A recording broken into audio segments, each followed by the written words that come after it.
Assalamualaikum guys, selamat datang kembali di channel Takalar Anime. Gimana nih kabarnya semua? Semoga kalian baik-baik saja dan selalu diberikan kesehatan guys. Nah, pada video kali ini Mimin akan melanjutkan alur cerita Donghua dengan judul Swordsborne atau Jianghu. Yang pastinya jangan lupa ambil secangkir kopi dulu dengan cemilan agar nontonnya lebih asik. Let's go!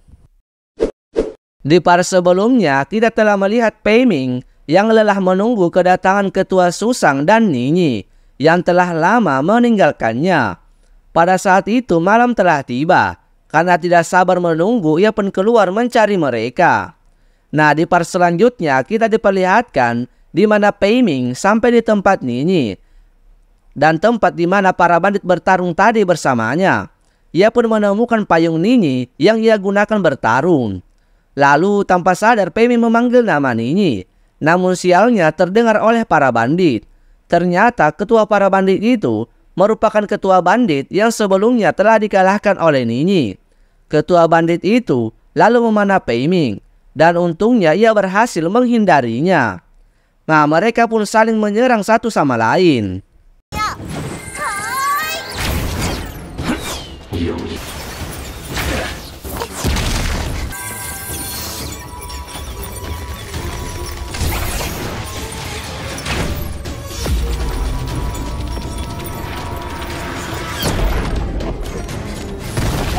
Pei Ming lalu tak mampu menahan serangan para bandit, lalu berteriak meminta bantuan kepada Ninyi. Lalu dengan cepat Ninyi datang dan menghabisi para bandit. Melihat hal itu, ketua bandit memanah Pei Ming yang tak berdaya, namun berhasil ditangkis oleh pedang Ninyi. Ketua bandit itu pun kabur bersama satu orang bandit yang tersisa sebelumnya. Lalu scene berganti di penginapan. Ninyi sedang merendam dirinya dalam air. Namun di sini kalungnya semakin bersinar. Ia tidak sadar tertidur. Lalu ia bermimpi memasuki dataran tulang. Lalu melihat di depannya ada sebuah pohon besar. Dan di bawah pohon itu terdapat kursi tahta. Dan tiba-tiba sosok para prajurit muncul. Lalu berlutut kepada Ninyi. Dan sosok prajurit itu mengatakan bahwa dataran tulang membutuhkan guru baru. Dan telah lama menunggu Ninyi untuk menjadi pahlawannya. Namun di sini tiba-tiba Ninyi disadarkan oleh ketua Susang. Ninyi pun terbangun, namun dalam keadaan air yang ia pakai menjadi membeku. Namun ia tidak menyadari telah menggunakan kekuatan kalung seruling lembahnya. Ternyata kalung itu adalah peninggalan ibunya yang mengandung kekuatan misterius. Ketua Susang memintanya menceritakan apa yang ia alami kemarin. Lalu Ninyi pun bercerita ia telah memakan dua manik-manik yang aneh di kereta kuda itu. Lalu ketua Susang mengatakan manik-manik itu hanya bisa dimakan oleh Gui Xiu yang berada di Xianjiang Selatan. Dengan kata lain, yang menyerang manik-manik itu sama halnya bunuh diri. Lalu Ninyi pun menceritakan ia berlari ke tempat yang bernama Candi Ganyan dan bertemu dengan Su Qingyang yang sedang kesakitan. Kemudian ketua Susang dan Ninyi menuju Candi Ganyan. Sementara itu, lagi-lagi mereka meninggalkan Pei Ming, yang dimana Pei Ming di sini sedang ke pasar berbelanja kebutuhan mereka guys. Saat Pei Ming telah sampai di penginapan, ia lagi-lagi melihat pesan dari mereka yang telah meninggalkannya. Ia pun menjadi sangat kesal.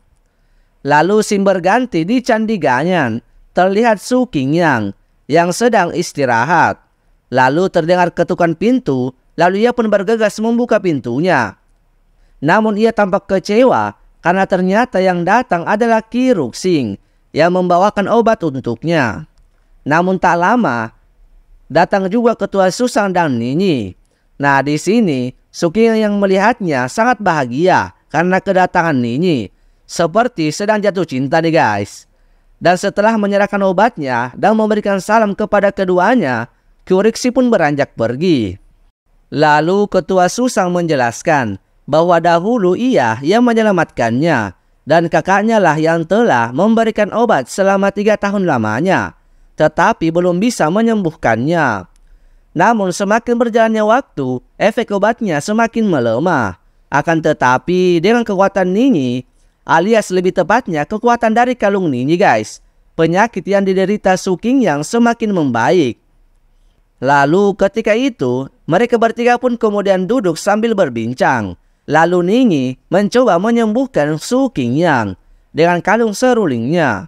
Ninyi berusaha memasuki energi yang ada di dalam tubuh Su Qingyang.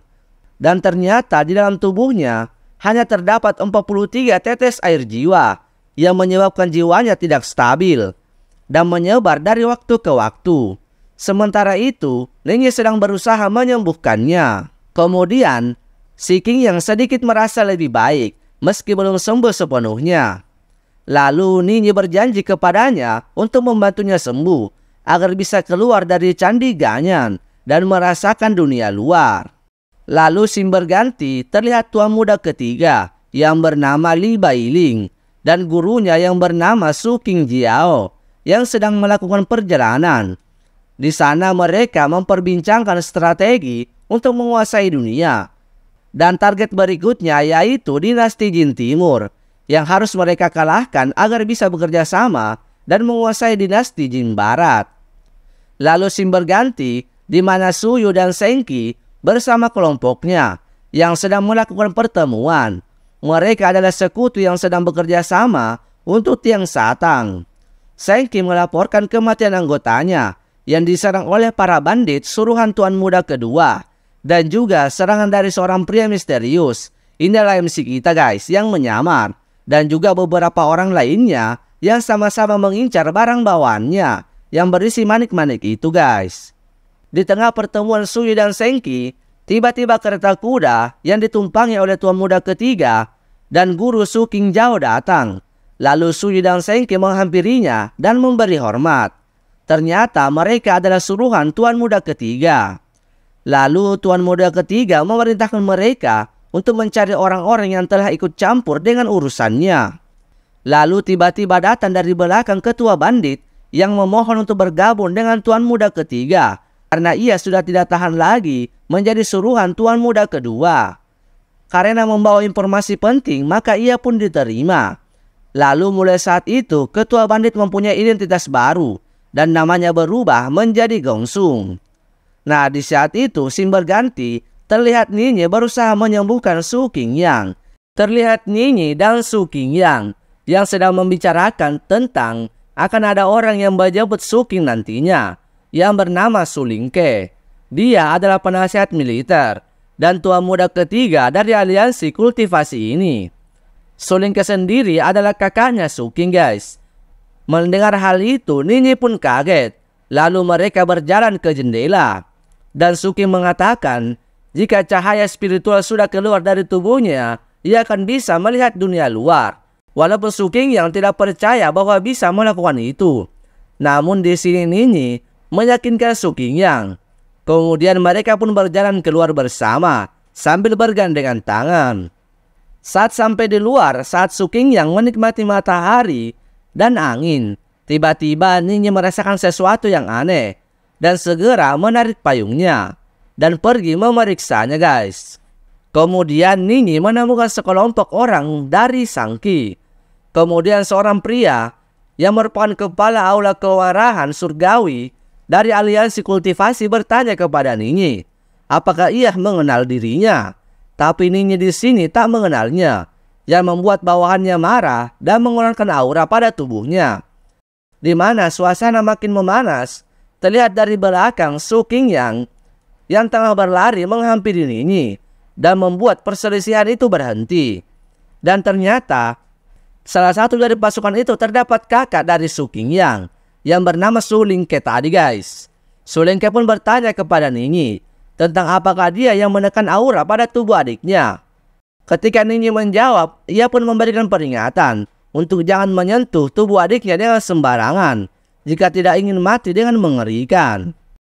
Kemudian Su Qingyang diajak untuk berkeliling oleh kakaknya. Kemudian mereka pun pergi dengan menggunakan formasi insulasi suara. Namun di sini bukannya berterima kasih, Su Lingke malah memberikan perintah kepada bawahannya untuk memberikan Ninyi pelajaran. Kemudian Su Lingke pergi bersama adiknya dan meninggalkan Ninyi yang akan dihajar ini guys. Kemudian pertarungan pun terjadi. 那你就来试试。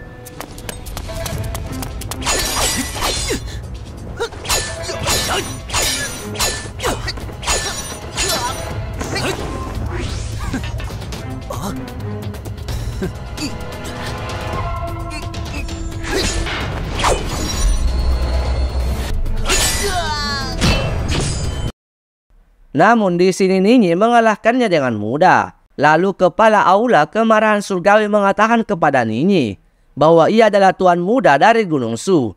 Sekiranya berhati-hati dan selalu siap melindungi Gunung Su. Dan ceritanya pun bersambung. Oke guys, untuk video kali ini cukup sampai di sini dulu. Thank you for watching. Bye bye.